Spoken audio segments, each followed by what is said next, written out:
I'll introduce the panelists in a moment, but first to talk a little bit about the panel itself. In a tech-forward landscape, attracting, developing, and retaining talent aligned with emerging trends is crucial.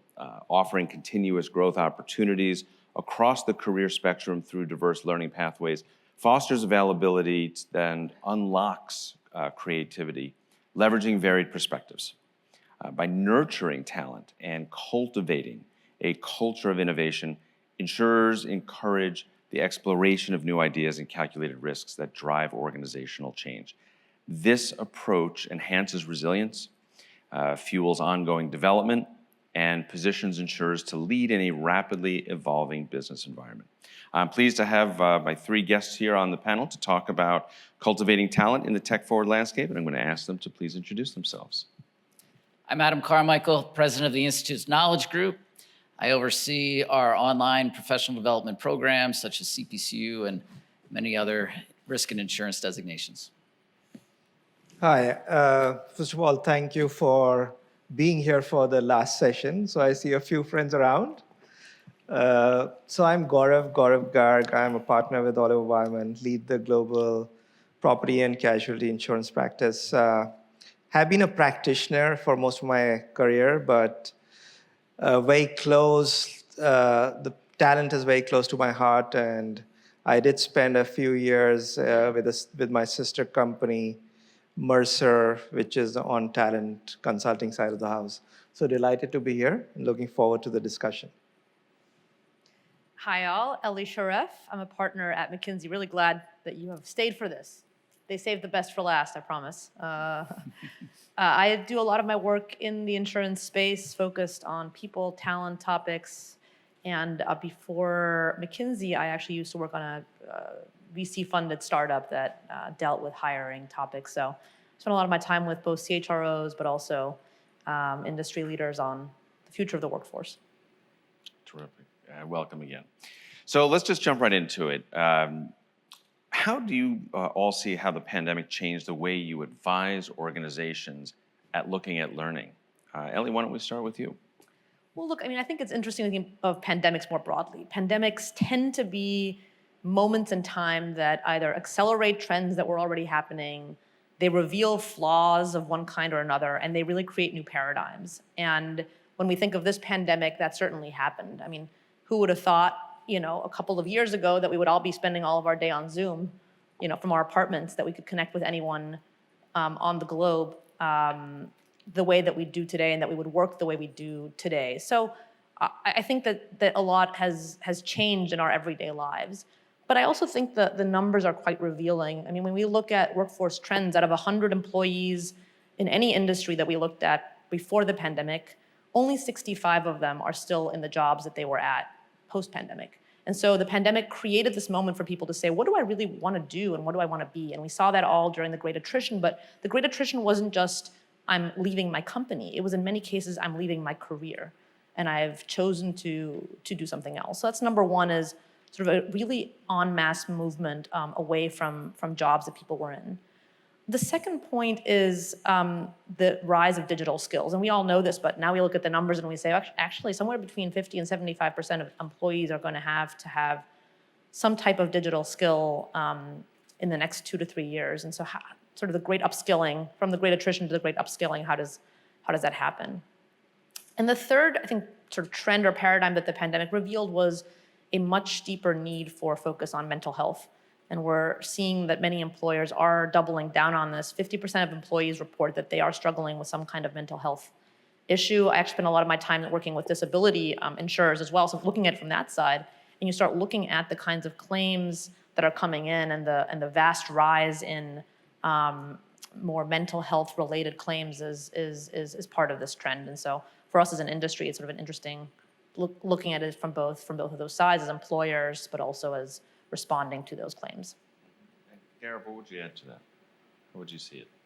So just to add what Ellie said, I think one of the things that we've seen post-pandemic, and when the pandemic started, we launched something what we call the honeycomb study, where we've done like thousands and thousands of surveys of people. It's almost, if you look at the Maslow's hierarchy of need kind of pyramid, the importance of things have changed in people's lives, right? And for talent or for people who go to work, what is more important is now becoming different than what was more important prior to the pandemic, right? And therefore, the way people are reacting and the way the companies have to respond to them is to recognize the fact that their priorities have changed. So it's not the same thing will attract them to what companies would want them to. Companies would have to now cater to what is top of mind, what is most important for people. And to your point, Ellie, the mental health issue is obviously very important because of the uncertainty it caused and other things. But what we found through the study is that physical well-being became a very important factor. And with physical well-being becoming an important factor, it led to something that the new generation of talent coming in values a lot is the work-life balance. It's the workplace environment, it's the flexibility of being able to work at your own pace or from where you want to work. So I think those are the factors that the pandemic actually triggered. I would say it's not 100% new, but I think it was latent, but it got triggered, and now there's a reason for people to bring it to the fore, and that's what we are dealing with, and that's what we advise companies to be mindful of when they do their talent strategies. Terrific. Sure. Adam, anything else to add? I'd say one of the things we saw during the pandemic were a lot of organizations kind of slowed down on learning and went into a survival. We just got to get this done. And so then coming out of the pandemic, they've realized they had to restart and take a look at things. And that, as Ellie said, kind of the ways things used to be weren't going to be the way that we're going to work going forward. So how we advise, we start first at what are the organization's goals over the next 3, 5, 10 years, and then what are the knowledge and skills that they'll need for those goals, and to build learning paths that take that into account for their employees. As you mentioned, the work-life balance, and a big part of that learning path is designing things that can be done in the right amount of time without, because time is a big factor for sure. Look, the last 2.5 days, we keep hearing about how this theme has been woven in and around all of the topics that we've been discussed. But from your perspective for the group, why is developing and retaining talent more important now? Why don't we start with you, Adam? Sure. When I think about the next generation, I'll say I think I've even been on some panels in organizations like this talking about attracting talent. But this question is about retaining. And I think if we attract and don't retain, then that's a failure, right? And I saw a recent study, a workplace study of Gen Z and millennials, and it said 74% plan to leave that employer in the next year because of a lack of professional development. That speaks very specifically towards retain, what are we doing to develop that talent? They're literally looking for it. They want it. Our own research shows in the risk and insurance space, less than a third of organizations make professional development part of an individual's annual goals. It's a fairly easy best practice to put into place to help address that issue. But I think it's really very important right now because that's what people are looking for. Gaurav? Yeah, so, first of all, I would say that we have to make insurance industry an exciting place to work. Because, everyone's kind of laughing at this because it's not, right? So I've been in the industry, without kind of your judging my age, for, I'd say, 36 years. And I find it really fulfilling and exciting. But when I speak with people who are looking for a career move or coming out of undergrad or graduate school, their first choice is not insurance. And maybe their last choice is also not insurance. So So for attracting top talent, and we have a serious talent problem in the industry because as many of you will be aware, we have this whole kind of aging workforce in insurance which are retiring or going to retire. And some stories that we hear is, especially on the distribution side of the house, large agencies, very successful businesses, the second generation is not willing to step into the shoes of the first generation to take on the business.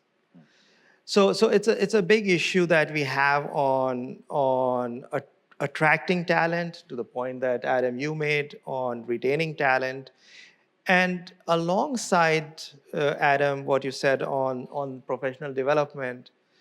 I go back to my point of making it a fulfilling and exciting place to work. And there are a couple of aspects to it. One aspect, obviously, is that it should be a modern, comparable place to work that when a person looks at where do you want to work and looks at 5 choices, insurance being the 6th is comparable to the first 5, right? In various aspects, and I don't think we have time to go into those aspects. And the second word is fulfilling. And the fulfilling word, I firmly believe, I don't think there's any profession, and I may be biased, there's any profession in the world that is as fulfilling as insurance, barring, of course, medical and other stuff.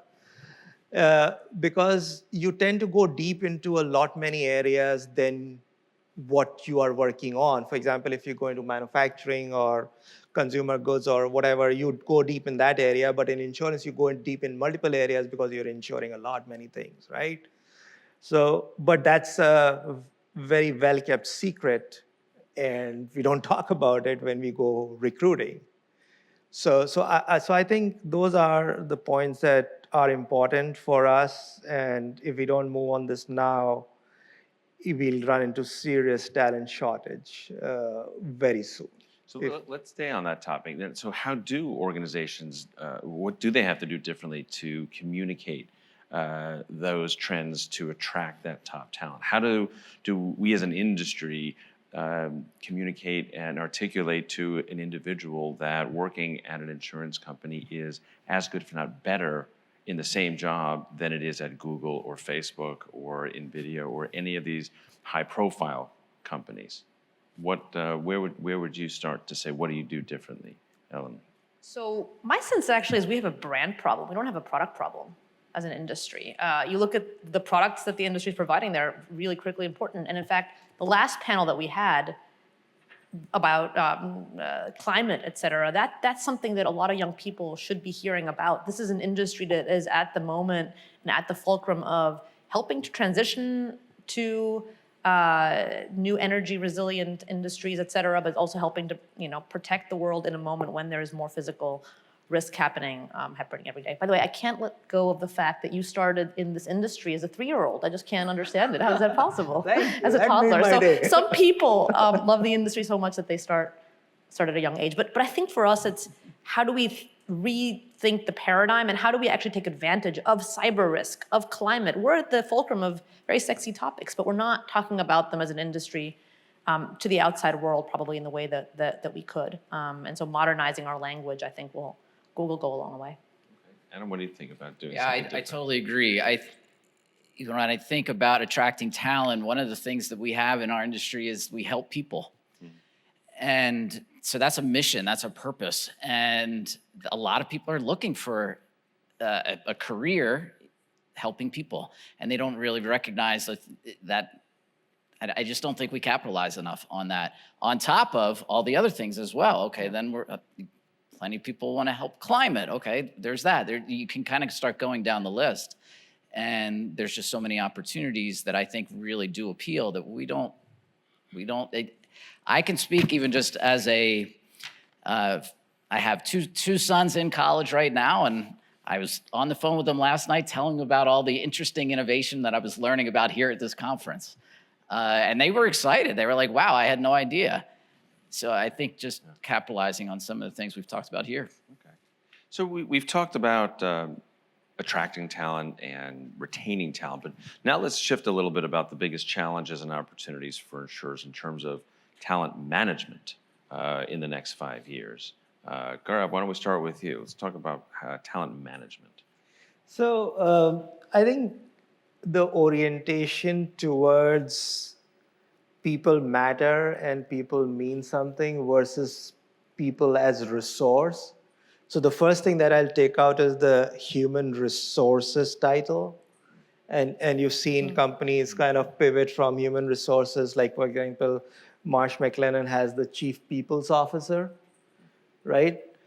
So to humanize the whole approach, and one of the things that we see in insurance, and I was speaking with a bunch of people earlier, and this is a tech forward landscape, is insurance still is very traditional in their thinking and approach. It's not simply towards technology. I mean, if you see in the BFSI, banking and financial services industry, we are still kind of playing catch up. But it's also in the sense of how we deal with talent. So the whole mindset of people has to change. The other thing that Adam brought in is really important is that we tend to, as an industry, categorize talent. Underwriter, claims adjuster, actuary, and then it goes like vertical. The second thing we do is that we give a lot of weightage on experience and tenure, right? So it's very difficult for someone to get to, let's say, the chief underwriting officer of financial line, surety, or whatever else. It has to be, have you put in like 20 years or 15 years? But in today's age, again, taking the title of being tech forward and the example of TyTap or whichever that company was, which was like totally on algorithms, the smartness of the people, they should see an avenue of growth beyond the years in the industry. So I think that's a very important factor for the insurance companies to start thinking as they look at talent. So being less tenured should not be a disadvantage. Is that by design, though, in our industry, because we are one of the, if not the most regulated industries? We're designed to make decisions slowly to allow for a more methodical process. Do you think that's bled into how we manage talent, Ellie? Absolutely. I think as I think about my own clients, the attempt to move to a more agile, faster decision making, a culture where innovation can come from every employee is a big goal, but it sort of butts up head to head with the need to be risk conscious, to move slowly, to preserve companies that have been around for 150, 200 years and have done so because of prudence and by taking few risks. So the question is, how can we push ourselves instead of getting an A on only 10 things a year? How can we do many more projects and allow for failure, noble failure, sort of like test and learn failure in other areas? And it's interesting. We do an engagement survey with employees every year for our clients, and the insurance scores are always really, really high. So employees are really happy. And for a long time, people were like, this is great. This means that the insurance industry is just doing so well because the employees are so happy. And finally, we started looking deeper and we said, actually, no, this is not good news. We're too happy. People are complacent. And when you look underneath the scores, the things that we're happy about are all really good. We're very good team members, leadership is kind, all these things. But when you look under the hood and you say speed of decision-making, performance management, a feedback culture, apprenticeship, career movements that span across verticals or geographies, all those things the industry is actually pretty bad at. And so as I think about it, there's just a need for a sort of different paradigm for what is success for us as an industry in terms of how employees feel when they come to work every day. What is my job? Is my job just to do what's on the table, or is my job to innovate, to come up with ideas, and to change the way things are done? Adam, anything else to add on that? I just absolutely, I would agree. The skills of creative problem solving is, strategic decision making. Those are the kind of things that are really needed in terms of talent management right now. Let's shift gears for a little bit and talk about AI. We've talked a little bit, the last 2.5 days about artificial intelligence. In what ways do you, as a team, think that AI will impact talent, but more importantly, the required skill sets that is going to be needed in the years ahead? Ellie, why don't we start with you as well? I think the first task, and I just ask you all to visualize in 2030, what will our workplaces look like? I think it's going to be very influenced by voice. We're going to be talking to our AI agents by voice. Reading is going to be part of it, but not entirely. The agent is controlling our screen and we're interacting with it. We're partnering actually with the agent. We don't feel that it's just giving us information. We're having a dialogue with the agent. But the question is, what does that do to our talent? How do you manage feelings of loneliness, of identity? What is my professional identity when I've shifted the way that I work so much? Some of my clients are hiring what they call personality engineers. These are engineers that are working on figuring out what the chatbot should seem like. What kind of a personality should that have? That's a very different kind of talent that we're all of a sudden bringing into the industry. And so I think it's as much about upskilling, which we all talk about. It's also about a fundamental shift in the way that every employee works and the way that they feel at work and the way that they perceive their own role. Gaurav? So I think the first thing that is really important is for people to feel secure and not challenged by AI. So one of the things that we come across when we go and meet clients and work on this, we get a healthy amount of resistance because people feel they'll lose their jobs, right? And the message here is that this will augment your job. So what we call the co-pilot approach. So it'll make it smarter, faster, and people should think of it that they can graduate from doing repetitive, mundane activities to more high-value activities. So the thing is that with AI, people should be able to see a better career path, that they will kind of get promoted. The AI will kind of promote them up. And that's the message that I think is important for AI to be successful, because as we all know, from the top mandates come that we have to do this, but what we call the frozen tundra is the middle management where everything gets stuck.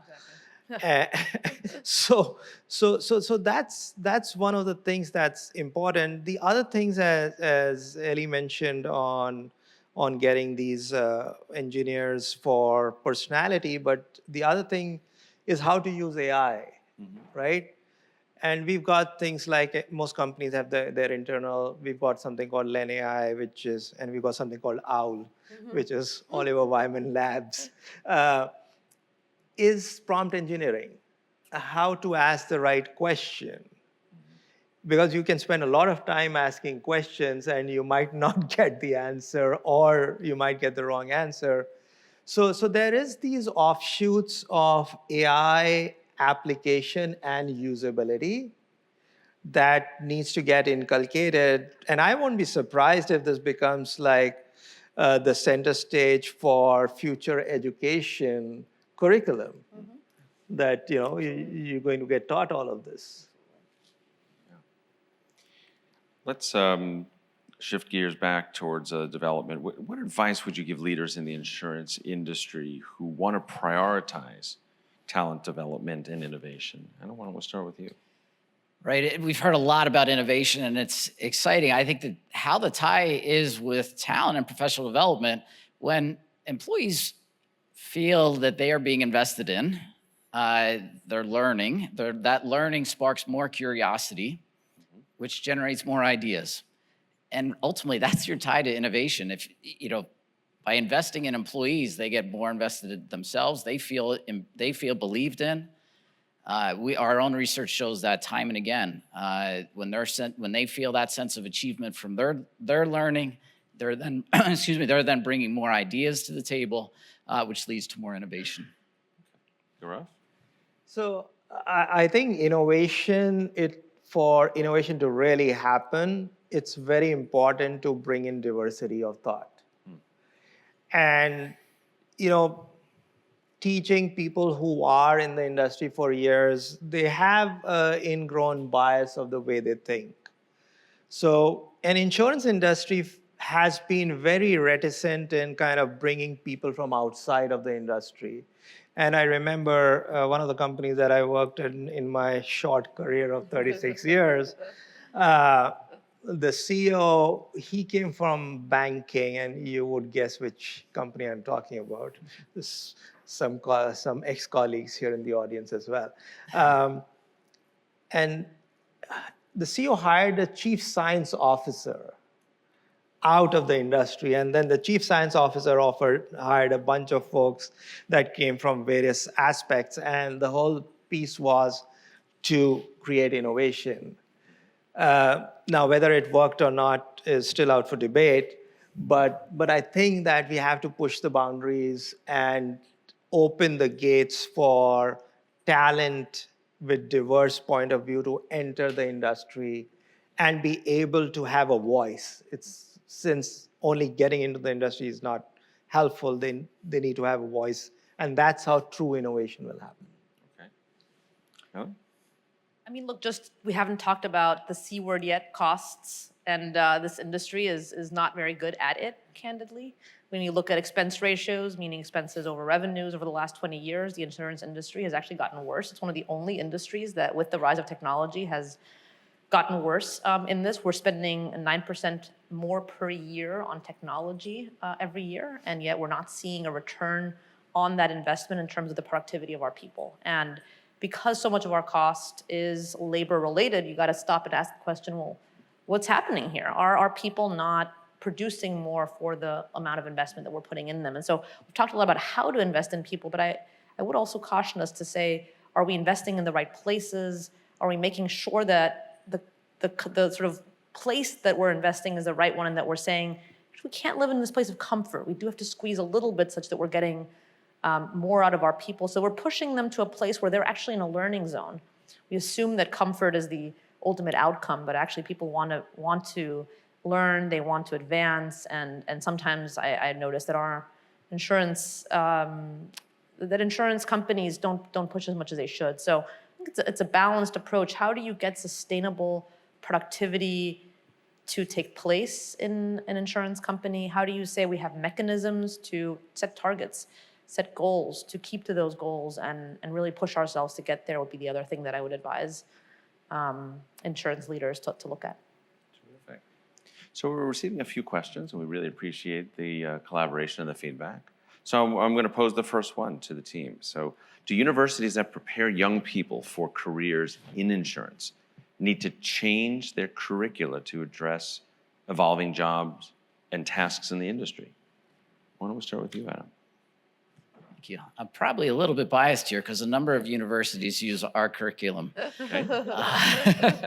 Are you addressing it the right way? So to that point, I think one of the things with universities, it's just a great question because I will say we continue to evolve our curricula for the very reason that we believe that's the only way it's an evolving industry. So therefore we need to evolve our education, and I would encourage universities to keep up. Sometimes universities actually can have a desire to just lock into the same. But I do believe that we have a tremendous opportunity in this space to really help prepare people. Terrific.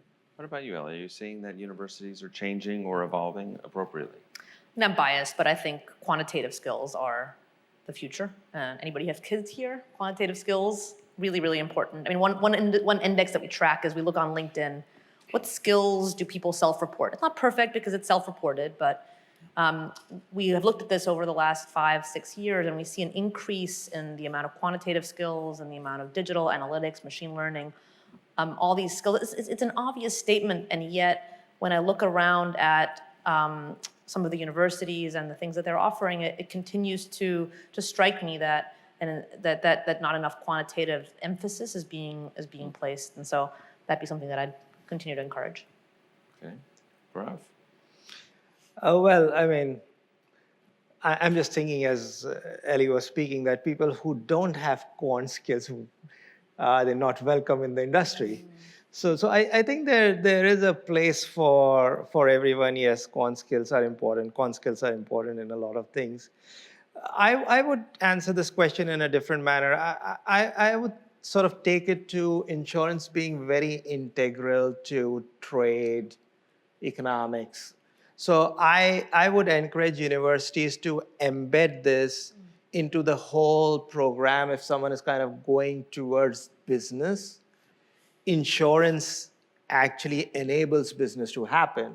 And we don't look at it like that at the academic level when we are coming through. We look at it, okay, here is a subject, and do we want to go into insurance? Do you want to study insurance?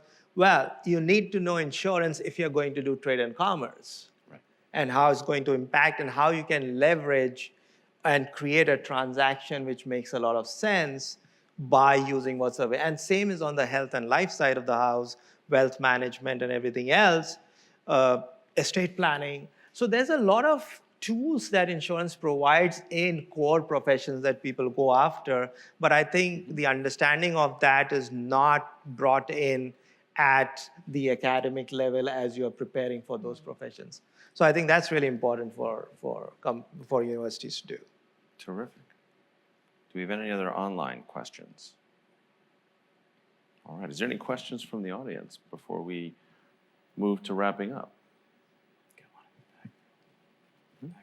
Oh, did we get it? Oh, there's I one see there. it. Oh, there we go. Stefan. Hi. Thank you. So, is it working? Yes, it is. So, I'm Stefan Matern, actually professor from university in order to answer your question, but from Europe, old Europe, even Germany, as I said. I'm lecturing reinsurance, and I can tell you we have changed. We have become much more quantitative. So, we have a faculty of 16 professors, actually. Half of them are looking after insurance, reinsurance, lines of business. The other half is looking at subjects like actuarial science, law, IT. And we have shortened just the line of business area, the hours we are lecturing there. And we put in data analytics, we put in entrepreneurship, because we feel our students, even though not all of them will found fintech, they will be entrepreneurs in their own labor force. And they need to understand that they have to offer always the best product for the employers. So I believe you have the war for talents, we have the war for students. So we have to make sure they find their way in 10 or 20 years. Actually, I was slightly astonished when you said it's relatively new that you have, after COVID here, the attitude of work-life balance and well-being. Usually in Europe, we are 5 years behind you. But I can tell you we have that already some years. And I would actually need to add home office. I would need sabbatical every now and then. And that's my question by now. The graduates are not approaching the companies for a job, it's the other way around. The companies are applying at the graduates. Same here, or are you still living in a better world? It's a good question. I think, yes, there was an emphasis on work-life balance before, but I think the conversation shifted post-pandemic. And I think the clearest data is actually to look at disability benefits that are offered or other medical benefits that are offered.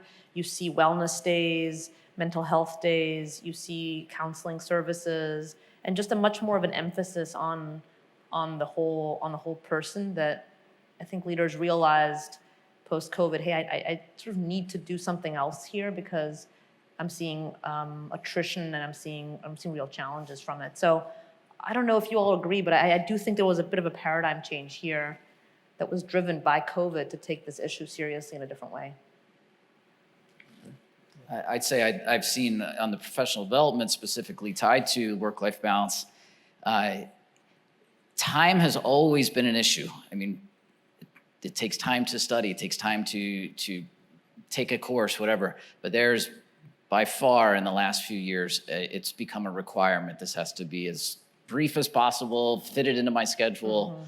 And we're hearing that from at the company level, not just from individual students, just to the work-life balance point, that professional development needs to fit into that work-life balance. Do I have any final comment on that?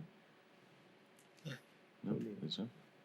Okay, thank you for that question. Excellent. Any other questions?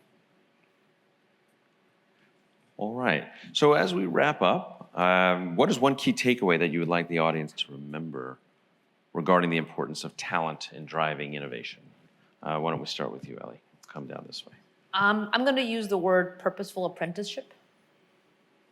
How do you create an environment where senior people in your organization are really not just mentoring, but teaching the next generation and bringing them along? Because even though everything is changing so quickly, actually being able to say, hey, there's somebody pulling me along who cares about me and who is teaching me is more important than ever. And we've seen a real decline in that. So I'm going to leave you with purposeful apprenticeship.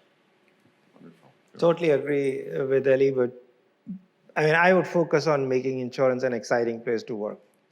And a lot of things associated with that. Purposeful apprenticeship is one. I think making people feel that their voices are heard irrespective of what level they are. So the flatter you can make the organizational structure, the more attractive the organization becomes for talent. So those are the couple of things that I think are really important. But please, everyone go out, talk to whoever you meet and say how exciting it is to be in insurance. Please do that. Seriously. Yeah, as we try to build cultures of innovation, learning is a key part of it. And I think it's not just having, an innovation workshop or just having a one-day thing, but really building a culture where new ideas are encouraged and creativity. A spirit of learning is a key part of that to build that culture. So I think if that's your goal as a leader is to have a culture of innovation, then I encourage you to make learning a key part of it. Terrific. Adam, Gaurav, Ellie, thank you for your time. Please join me in giving our panel a round of applause. Thank you.